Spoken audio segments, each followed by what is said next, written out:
Good morning, class 9th. Again, I am here to go further with our chapter 1 of chemistry, that is matter in our surroundings.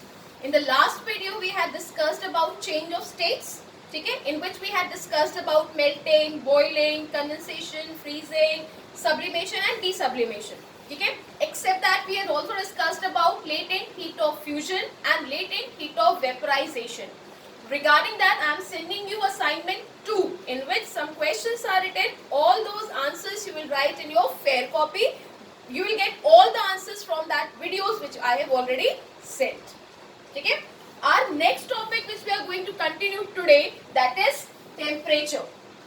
Okay? First of all, you can ask what is temperature. So we can say the degree of hotness and coldness.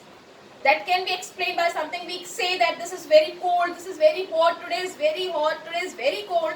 So how we can express that hotness and coldness? So we can say the degree of hotness and coldness can be expressed in terms of temperature. Temperature helps us to understand whether something is very hot or something is very cold. Okay? We had discussed about change of state, in which we had already discussed that how can matter change its state. Change of state can take place either by increasing temperature or by decreasing temperature. So before understanding that temperature, we should know that what is temperature. So we can say the temperature can be said as something that help us to understand how cold or how hot that substance is. It can be said is a type of measurement unit, we can say.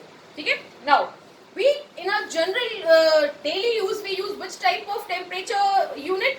We use degree Celsius. आपने देखा होगा mobile में भी weather forecasting में temperature चलता रहता है that today the temperature is 32 degree Celsius during the day and 20 degree Celsius during the night. Yes, so we generally measure temperature in terms of degree Celsius, but that is not SI unit of temperature. Yes, SI unit of temperature. SI unit मतलब standard implemented unit जो हम use करते हैं, जो scientist use करते हैं. तो the SI unit of temperature is kelvin. SI unit of temperature is kelvin. ठीक है.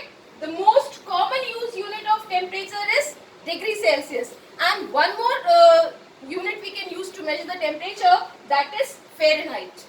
ठीक है. फ़ारेनहाइट आपके सिलेबस में डिटेल में नहीं है, but still it is a unit to measure the temperature. तो वी कैन से फ़ारेनहाइट हम निकालते कैसे? आपको जो भी टेम्परेचर डिग्री सेल्सियस में दिया हुआ है, we use this formula for Fahrenheit. What is this? 9/5 degree Celsius plus 32. Suppose if it is 23 degree Celsius, 22 degree Celsius, तो आप इसमें वैल्यू रख दोगे 9/5 इंटू 22 प्लस 32. इससे आप किसी भी चीज का टेम्परेचर फ़ारेनहाइट में कैलकुलेट कर सकते हो. लेकिन हमारे सिलेबस में फ़ारेनहाइट में टेम्परेचर कैलकुलेट करने को नहीं आता. So what will be asked? we'll ask you two things: how to convert temperature from degree Celsius to Kelvin and how to convert temperature from Kelvin to degree Celsius. So I'm going to explain that to you.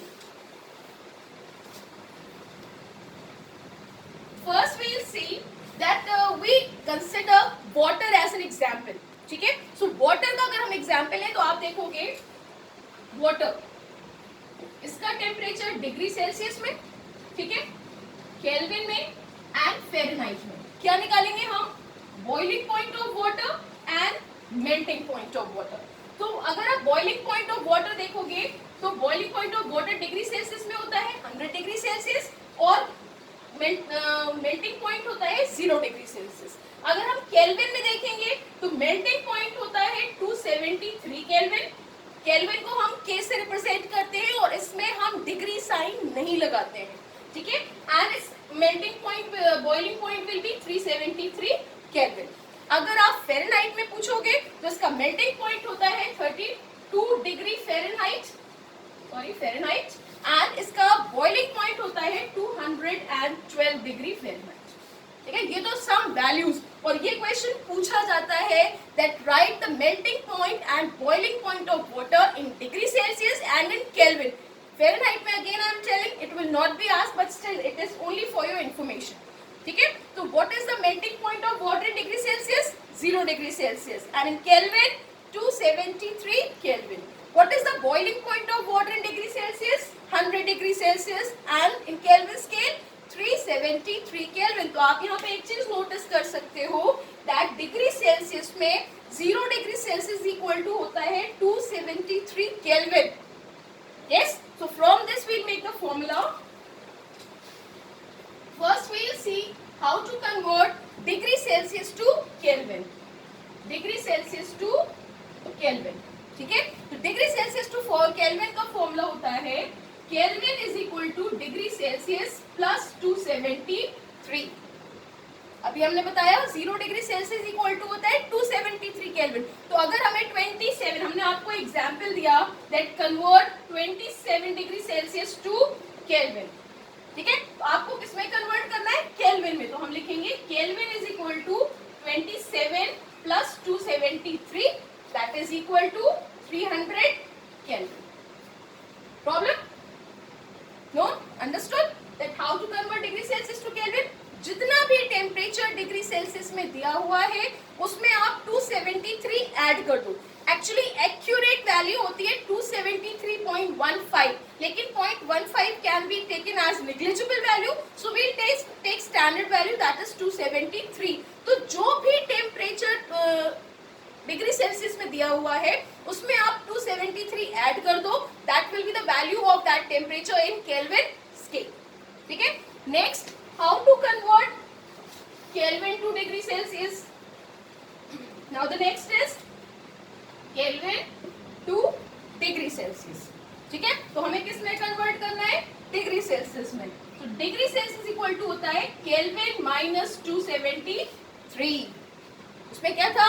उसमें हमने plus 273 किया था और इसमें हम minus 273 करेंगे. ठीक है, तो अगर हमने आपको टेम्परेचर दिया है 400 kelvin and convert it to degree Celsius, तो आप लिखोगे degree Celsius equal to 400 minus 273 which is equal to 127 degree Celsius. ठीक है, so from this the questions can be asked that I will give you the temperature, you have to convert those temperature either from degree Celsius to Kelvin or from Kelvin to degree Celsius. ठीक है, now इसमें से question पूछा जाता है why Kelvin scale is considered to be better as compared to degree Celsius. तो आप लिखोगे because अगर आपका see I'll make you understand here. These are two thermometers. ठीक है, ये हमारा केल्विन है और ये डिग्री सेल्सियस है. किसी भी थर्मोमीटर को जब बनाया गया तो उसमें the question mark was that what should be the lowest fixed point and what should be the upper fixed point of that thermometer. So the most easily available substance is water. तो हमने water को consider किया और उस thermometer के lower और अपर point को हमने water के melting point और boiling point से consider किया. ठीक है, तो lowest fixed point of degree Celsius होता है 0 degree Celsius which is melting point of water and upper fixed point होता है 100 degree Celsius that is boiling point of water. ठीक है, इसी तरह केल्विन का लोएस्ट फिक्स पॉइंट होता है 273 केल्विन और अपर फिक्स पॉइंट होता है 373 केल्विन. अब अगर हम थोड़ा सा भी टेम्परेचर किसी सब्सटेंस का ऐसा हो जो 0 डिग्री सेल्सियस से नीचे हो तो हम इसमें नेगेटिव में चले जाएंगे. 0 के नीचे क्या होगा? -1, -2, -3 एंड सो ऑन. जैसे हम कहते हैं स्विट्जरलैंड का टेम्परेचर -20 डिग्री सेल्सियस है, लद्दाख का टेम्परेचर -10 डिग्री सेल्सियस है, तो उसमें टेम्परेचर नेगेटिव में आता है. लेकिन अगर आप इसमें नीचे जाते हो तो इसमें वैल्यू क्या हो जाएगी? 272, 270, 273, 270, 269 लाइक दिस. तो इसमें नेगेटिव वैल्यूज नहीं होती. इस वजह से ये ज्यादा एक्यूरेट स्केल माना जाता है एज कंपेयर टू दिस. ठीक है, तो ये हो गया टेम्परेचर. इससे रिलेटेड कुछ questions I will send you, will have to complete those answer. Rest will discuss in next video. Thank you.